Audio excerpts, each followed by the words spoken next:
Welcome to Kindred, hosted by me, Kate, and my sister, Jen. In this podcast, we explore our human relationship to animals and nature.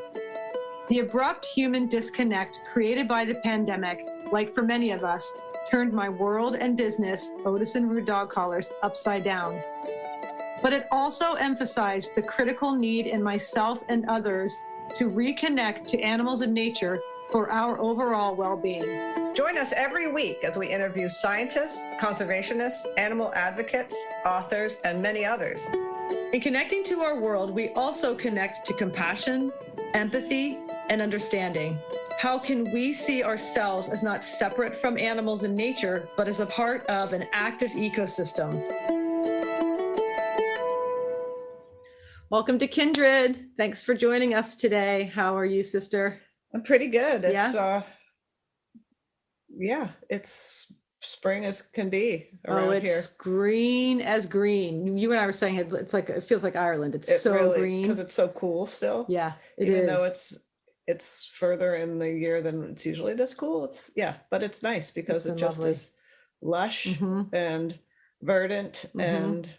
And the birds are just going nuts. Absolute like the chorus nuts. In the morning is incredible. Morning. It's so joyful. We were walking in the countryside the other day. It just was like a din of just birds everywhere. It's great. It's super exciting to have spring in full effect. So today we are interviewing an incredible marine biologist, Dr. Wallace J. Nichols, who from here on out I will refer to as Jay. And just an incredible conversation about the effects that water have on us, our minds, our bodies. But I'll introduce him in 1 second.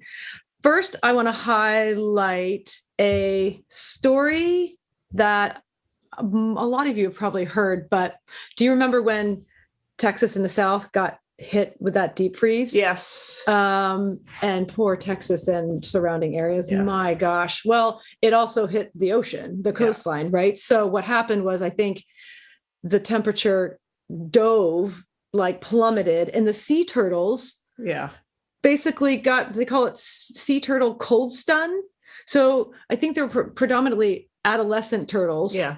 And I think what was happening, they were washing ashore. Don't quote me on that, but these poor, thousands of sea turtles coming ashore. And so this was a couple months ago, and they're now re-releasing a lot of them, but they're still rehabbing a lot of them. And some of them are going to be in care for a long time. I feel like it's sort of like they got frostbite. So they normally stay in the water, and because it was so cold, they were coming out. I think they were coming ashore because they were stunned. Yeah. They couldn't really move. Yeah. They're basically freezing to death. Hypothermic, basically. Yep. Oh, golly. So check out Sea Turtle Conservancy on Instagram, and that's at Conserve Turtles. They have a really cute video of releasing the turtles back into the ocean, where there's just this long slide, and they just are on the boat, and they put the little turtle, and he goes woo, boop, back into the water. Very cute.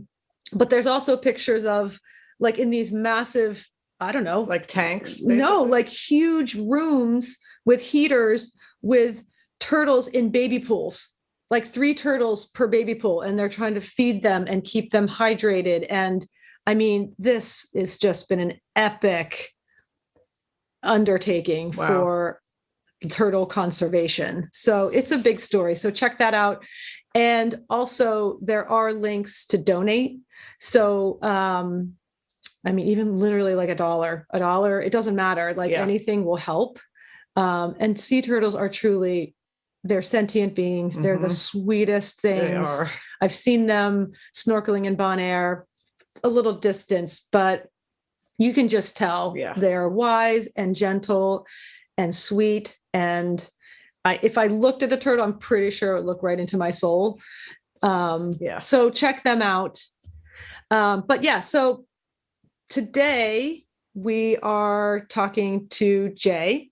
Like I said, he's a marine biologist and turtle obsessed. He studies sea turtles, water obsessed. He wrote a book called The Blue Mind, And when I first heard him interviewed with Rick Steves Travel on NPR, it was a moment where it was like an aha moment. I'm like, this is making sense, because he talks about how the effects of water on our minds and our bodies. An incredible book. So it's called Blue Mind: The Surprising Science That Shows How Being Near, In, On, or Underwater Can Make You Happier, Healthier, More Connected, and Better at What You Do. So that's his title. And the foreword was done by Celine Cousteau. Oh. Yes, who is the granddaughter of none other than Jacques Cousteau. Fabulous. Who I grew up with watching on the Nature Channel on probably PBS, I guess. Yeah. So that's pretty amazing. Also, if you get onto Jay's website, it's wallacejnichols.org, and the J is just a J.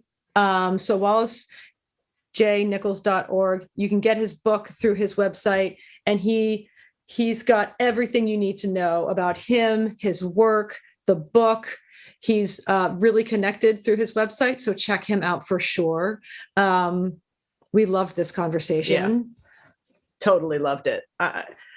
It just explained to me something I've known all my whole life, but I didn't know there was science to back it up, so you guys are going to really love it. It's so many of these, I feel like I say this, but it just kind of blew my mind a little bit. Like, it's so cool to learn this stuff that people study, and it just proves what you already know. Yeah, absolutely. Yes, it does. It proves it gives words to the feelings. It gives words to my instincts, which is very cool. And then he talks about a little turtle named Atalita. And that is the cutest story. That is really cute, gosh, again, I could cry. Yeah. This little wee turtle swimming on her journey.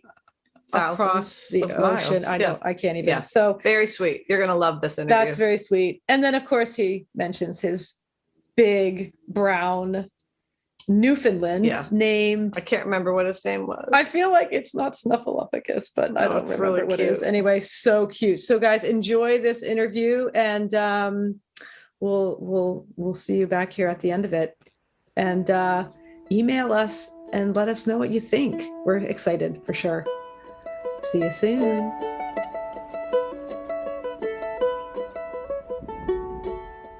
Jay, welcome to Kindred. How are you? I'm great. How are you? Good to see you. I'm doing well. Yeah. So excited to have you here. We really appreciate your time. This is going to be such an interesting conversation. So thank you so much for being with us. So when I first heard you talk about Blue Mind, it immediately answered a long-standing question of mine. Why do I love the ocean? Talk to us about your book, Blue Mind, and how you came to write it. Yeah, same thing for me. I have loved the ocean since water in general, but as a marine biologist, I tend to focus on the ocean. As long as I can remember, I was a water kid, and water was very helpful therapeutically as a kid. I stuttered and was considered shy or an introvert. So when I was in the water, that was better. And as a result, I think it's probably why I pursued a career in marine biology, to sort of stay in the water and get paid. The driver of that just kind of stuck with me, and I always kind of wondered, like, why does this feel good? Why does this feel better than over there on dry land? And along the way in my career working with and for the ocean, I thought, wouldn't it be useful to know more about the science of this feeling, if this feeling is guiding my life and those that I work with, and many, many, many other people who feel the same way, I think. Mm-hmm. Yeah. So I went looking for this book about your brain on water, the neuropsychology of this water connection, and I couldn't find it. So I tried to get some other people to write it so that I could read it and use it in my work, in my life. And I was not successful in doing that. And so one day I pitched the idea to the late, great Dr. Oliver Sacks, who's an intellectual giant in my world. In fact, in the world. Yeah, absolutely. He is a heck of a good writer, a big thinker, water lover, turns out, and understands behavior and the brain. That's his area of expertise. So pitched it to him. I thought, wow, Oliver Sacks is going to write this book about water. I'm going to just help him any way I can, hand over my files. Mm-hmm. Then I get to read it. Maybe he'll mention me in the acknowledgments. This is going to all, this is like my vision board, right? Right. And pitched it to him, and he goes, it's a fine idea. And this kind of accent of his, you do it. And I was like, that's not the way this is supposed to go. I'm supposed to help you do it, and then I'm going to read this thing. And so it was like, yeah, that's kind of how it came together. There was this feeling, this need, this idea, and kind of back to the idea. Blue Mind it's not a new idea. It's an ancient idea. It's as old as ideas can be. Yeah. The idea that water is good for our health, not just our physical health, not just hydration and hygiene, which of course are true, but our emotional health, our cognitive health, our social health, our creative health, our spiritual health. I learned about the hydration and the hygiene part, in school and health class, and I never learned anything about the rest of it. We learned in biology class about the ecological importance, the ecological value, and the economic value of water to society, but we don't learn about the emotional value. So anyhow, that's kind of where I got really deep, yeah, so to speak. The puns are unavoidable, by the way. So then what is then the relationship our minds and bodies have to water? Yeah, it's complex. It goes all the way back to pre-birth. Fundamentally, water is the basis of life. You don't get through a week without water. And if you do get through, you're really messed up. And your brain starts to go to crap when you get dehydrated and you start feeling physical pain. And the first thing to go is your mental health. So that means knowing where you are relative to water, positioning yourself well relative to let's just call it this feeling of beauty that the water screams to us. It sings to us. It shows us its beauty. We register that as beautiful for one reason. It keeps us alive to feel that way. So Blue Mind is that deep. It's a survival instinct. Now, of course, fast forward modern humans, I can walk literally 4 steps to my left or 3 steps to my right, turn a knob, and water comes out. So I'm not feeling that water scarcity almost ever. Certainly there are humans on Earth right now who do feel it, and there are many people working to resolve that. But in our modern Western American lifestyles, we take that for granted. It doesn't mean the equipment that makes us feel this way about water isn't still there. And so this natural reaction to water is still part of who we are, still part of how we walk through the world. And certainly that deep feeling that I refer to as Blue Mind is a complex set of feelings, has been used by marketers to sell everything from financial services to bad beer to pharmaceuticals. For real. Mm-hmm. The latest Corona ads with Snoop Dogg, he's just chilling, getting his Blue Mind on. Yeah. And it's not even about beer. It's about the feeling of being by the water. Absolutely. So fundamentally, we have this water response, and it's because we are from water. We are made of water. This is a water planet that we evolved on. And if we didn't have it, we'd dry out and die. Yeah. So then just to dig a little deeper into this too, what's happening in what part of our brain is being affected? What's the neuroscience behind that? Like when we're sitting there looking at the ocean or hearing water, what's being sort of ignited in our bodies when that happens? Yeah. So it's a full nervous system response. So we tend to focus on the brain, but it really is it's your whole body that responds to water. So it's your full nervous system, which innervates literally every part of your body. What happens when even the intention to go sit by the water, even before we go to the beach or before we get in the bath, when we just start thinking about doing that, thinking about going for a surf, you start to move into this different state, different mind state, which this is what it looks like. Your breathing starts to slow down, your heart rate starts to slow down, your skin temperature cools, your blood pressure calms, you your thinking shifts from a very prefrontal cortex, front brain, attention, executive function mode, which is our normal red mind mode that we're in all day, all long. Like, gotta prep for the podcast, gotta commute, gotta do the to-do list, you got the kids, you got the this, that's, we're on all the time. You shift out of that into this blue mind state, which just in simplicity, we'll say it's a more distributed, less like front brain, more multi-brain part, more creative, calmer, more coherent, more collaborative, and more compassionate. So when you start switching into this place of increased awe and wonder, all the research shows that awe is a source for compassion and pro-social behavior. So when you feel awe, it opens you up to outside of yourself, the world around you.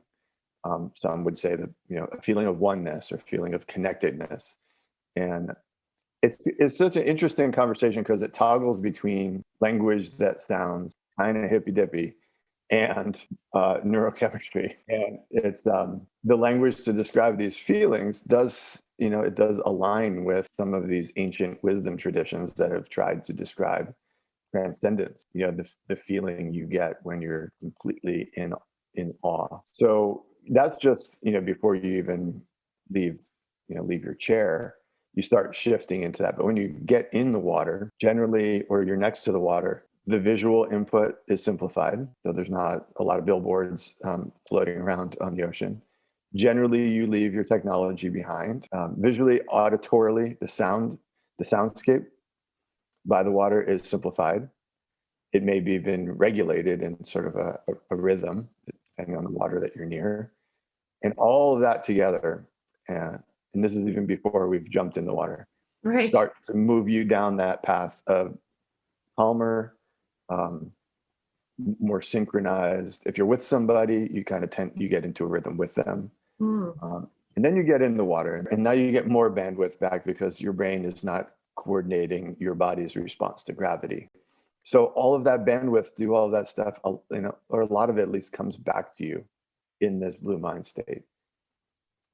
And you get to do stuff with it that's a little more creative. That's when you have the aha moment. And it could be on a sailboat, it could be in your bathtub, it could be swimming laps, it could be walking along a river, sitting by a fountain downtown. That's all. I mean, and this stuff is studied in a number of different ways. So just to say that there's all this research that goes to this little cartoon, blue mind, red mind, gray mind, is kind of a cartoon of massive amount of science. Yeah, I remember the first time the visual of the ocean really impacted me. I was probably 12 and I was babysitting for a family. We went down to the beach for a week, and I had walked down to the beach at night, and it was the first time I'd seen the moon and then the reflection of the moon on the ocean. And it truly imprinted on me. I can be there. Literally, I have the visual in my head now. And just the smell of the ocean, the sound of the ocean, and the visual of the ocean was absolutely life-changing in a subtle way. And yet it wasn't subtle at all. And I always remember that. And it's always something I look forward to. When can I go to the beach at nighttime? But how can we access our blue mind and experience these benefits of water if we don't live by or have access to an ocean or a lake or a river?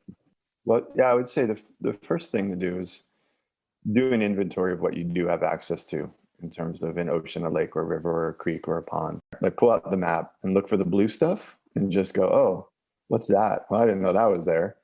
So you inventory what your wild water options are. Then do the same thing for your domestic water. So in your home, is your bathtub a sad little dark place, or is it like ready for action?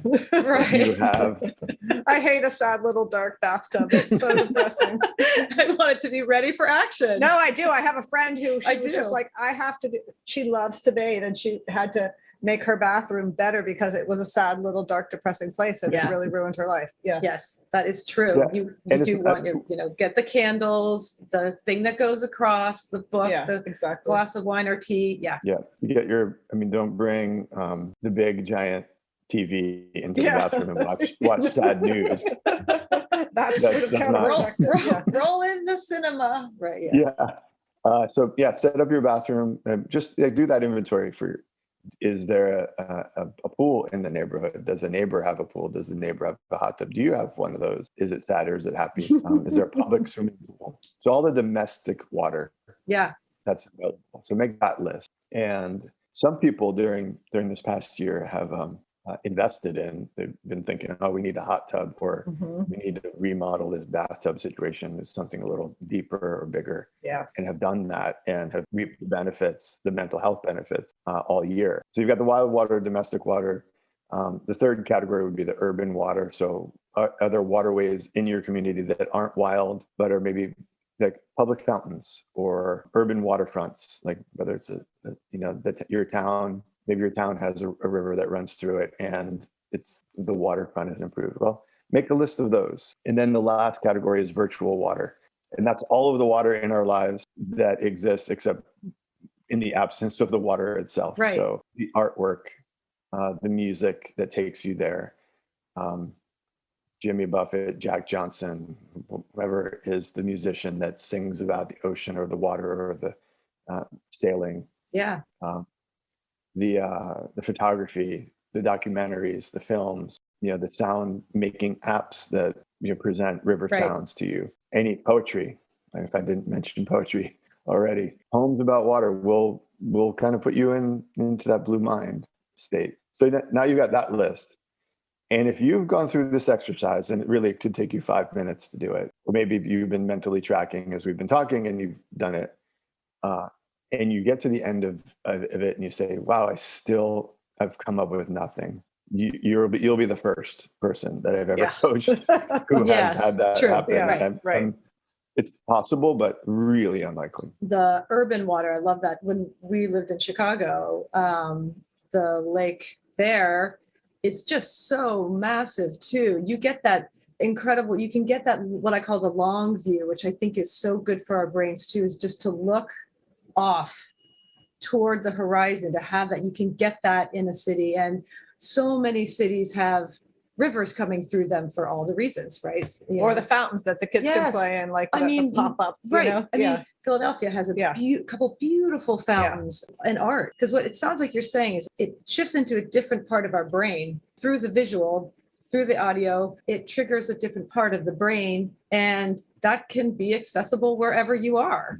So that memory that your beautiful 12-year-old memory of that blue mind experience, as you told that story, you were there. Yeah. And I could feel it. And then you took us there. Yeah.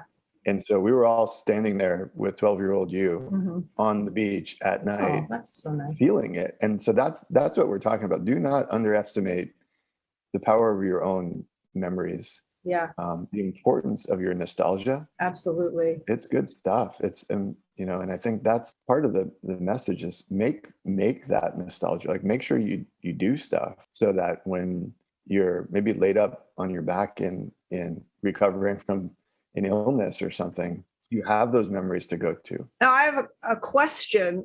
Let's say if somebody has never actually been to the ocean, can they get that same experience by watching it or listening to it, or do you have to have the experience to trigger the blue mind state? I'm curious about question. Yeah, really good question. So I would say it helps to have been in some kind of water to understand what it feels like to be in another kind of water. A lot of people don't know what you mean by that feeling of underwater.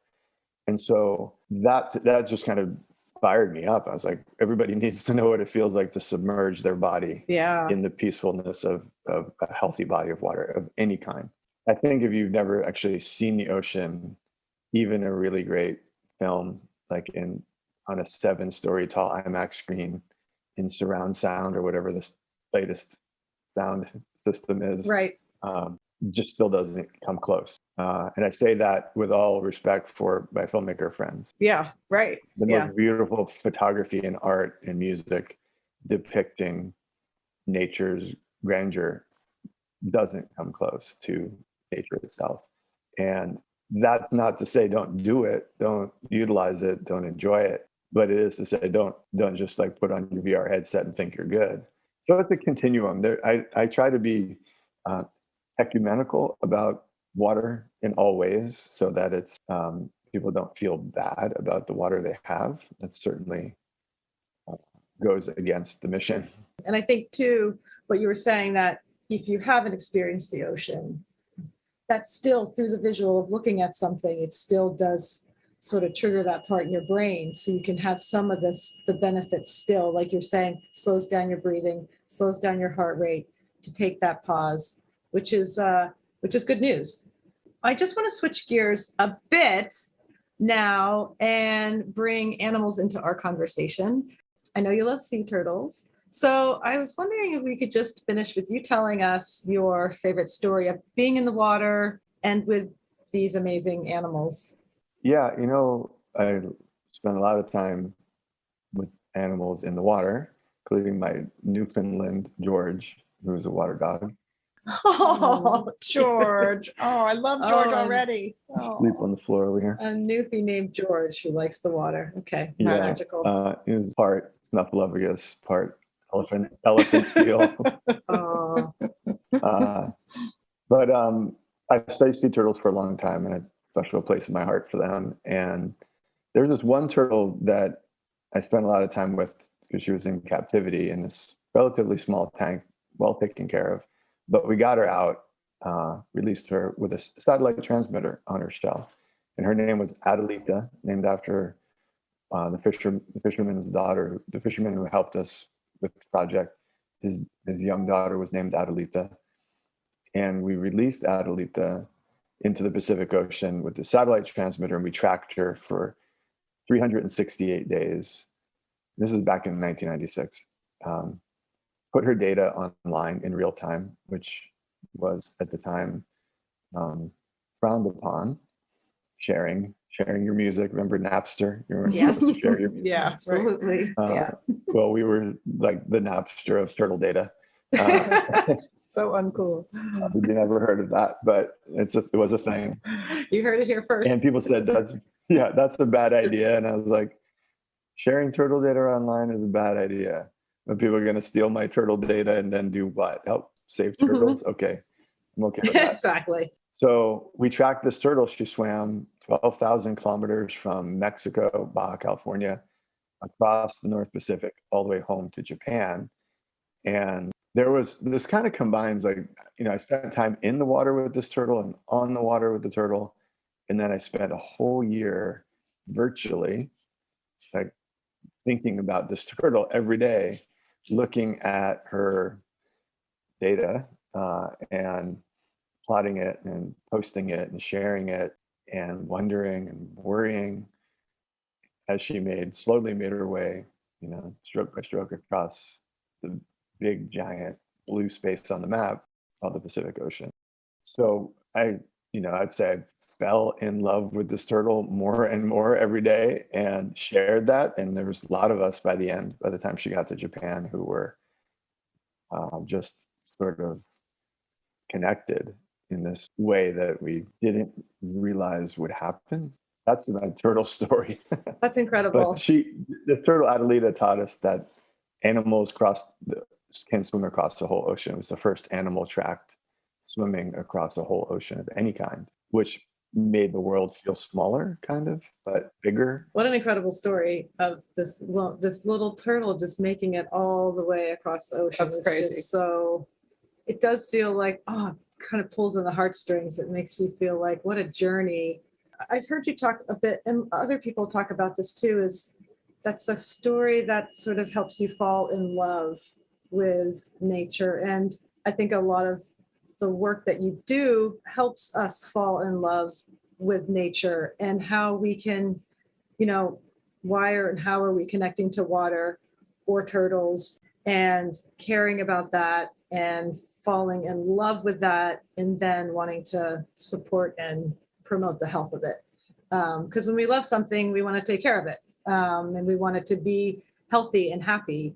Yeah, and I think it's important that, in the sort of professional realm of working with animals and either helping individual animals or helping a species not go extinct, you're kind of taught, like, leave the emotional stuff out, like, through your professional training, through the educational system, through academia. It's like, just the numbers, please. But here's what it turns out, and what I've seen. All the success stories have this one thing in common. There's somebody or some group of people in there who are hopelessly in love with the animals or the place, and you can't stop them because of that. You can unfund them. You can tell them it doesn't matter. Those turtles don't matter. Those trees don't matter. But you can't stop them. And at the core of every success story is not cold. Obviously, cold, rational thinking is useful. I'm not saying we don't need that science. We, of course, do. But it's not nearly enough. And we will never be able to fund all of the things we need to do to protect the animals that need it. There's just not enough, never going to be the funding for that. Maybe you can dream about it. So we need to fuel it some other way. And the other way that I've seen work, and the only other way I've seen work is love. It's not fear. We can't scare everybody into caring. Yeah, 100%. Like, that is exhausting. We're a recipe for burnout.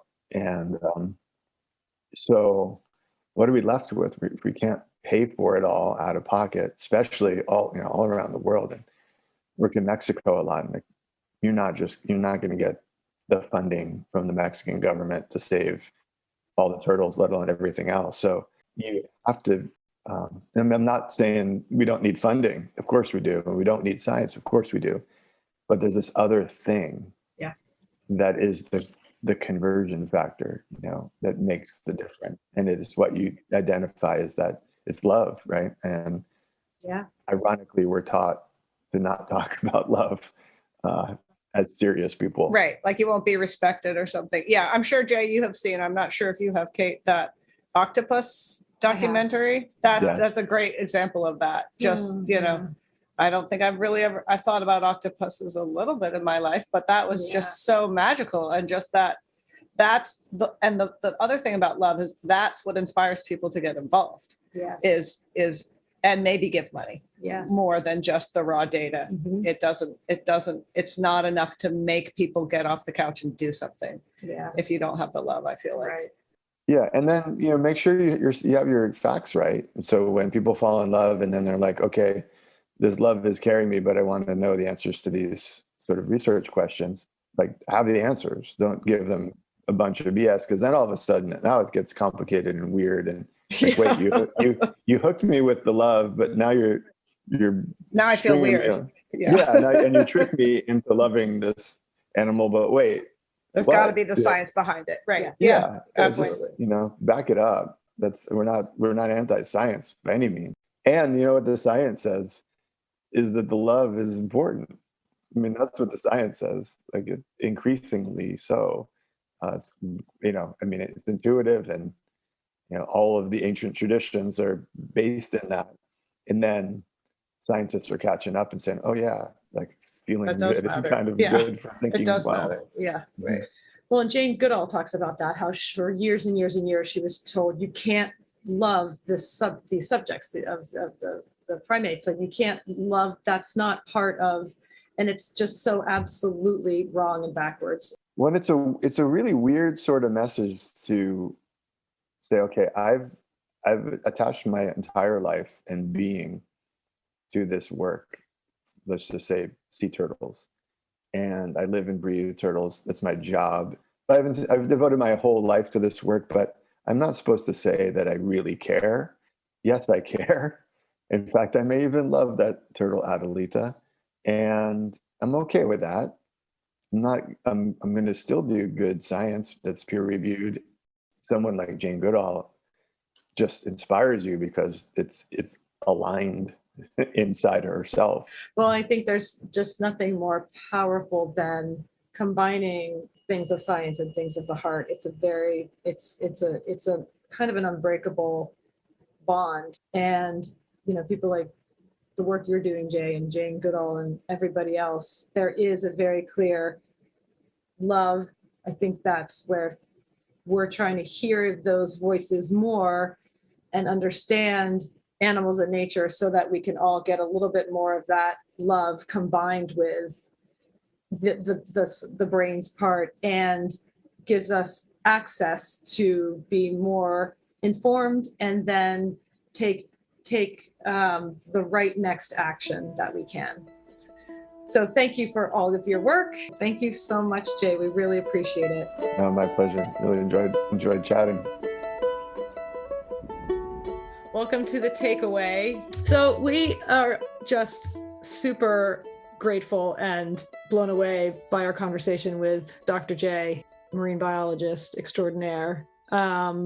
What an incredible conversation. I was really excited to chat with him, and I keep saying this, it just answered so many questions. And you and I had been talking obviously about it since, and about how Jay highlighted the fact that Blue Mind is not a new idea, but an ancient idea. And you and I have been chatting about that. And I actually literally wrote this down because it embodies so much to me. You had said that Jay gives immediate recognition to our experience.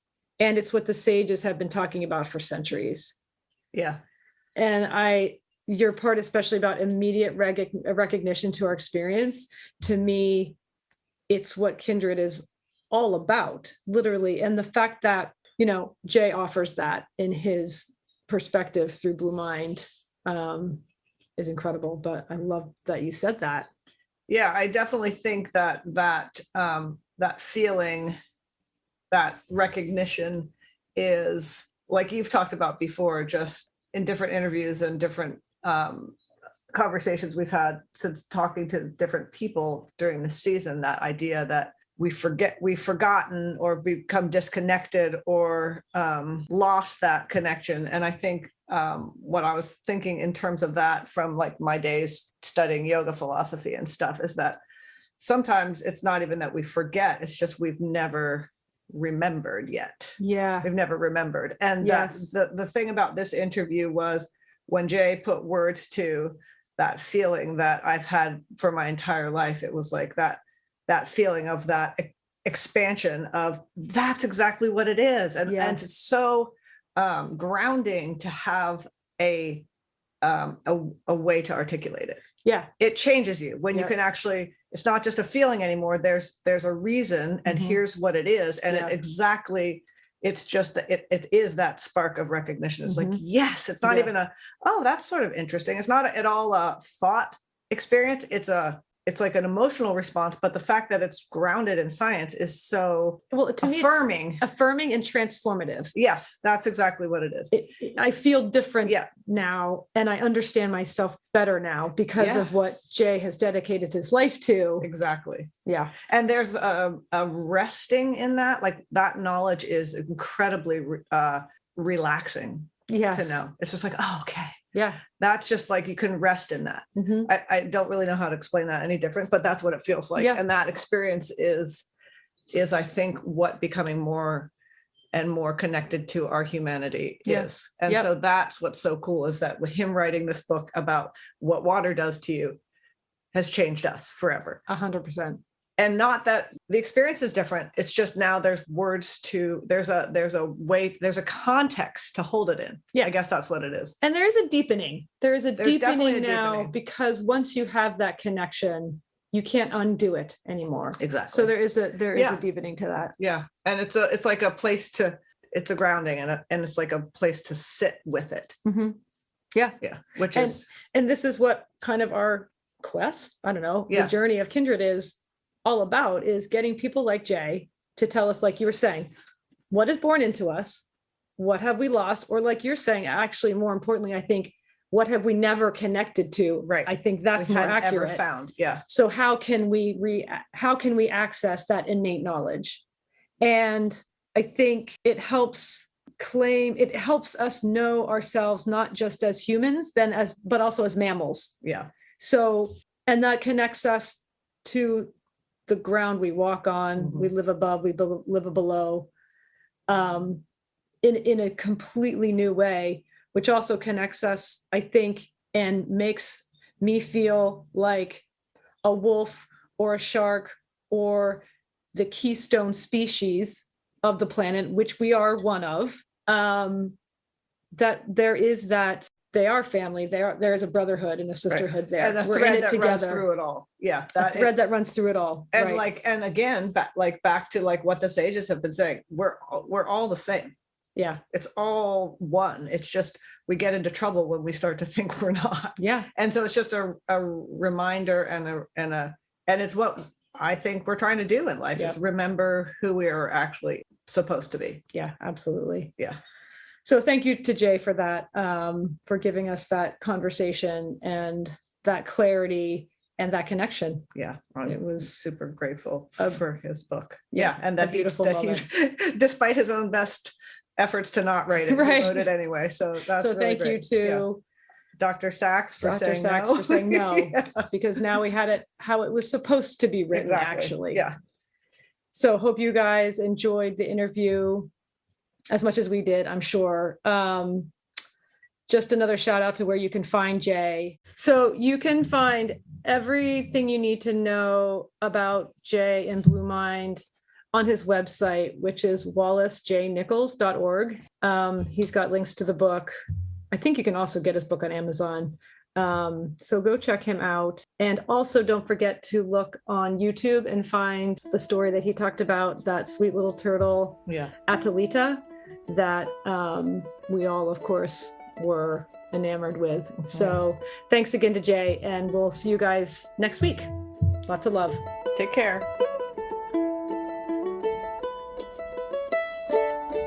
Kindred is hosted by me and my sister Jen, produced by Kat Gaddy and myself, sound production and editing by Dan Cooper, original music by Ellie Grace, and our Kindred artwork was created by Lindsay Coffin. Please subscribe, rate, and review wherever you listen to podcasts, and feel free to contact us through our website, kindredpodcast.co, where you can also find all our links to our socials and Patreon page.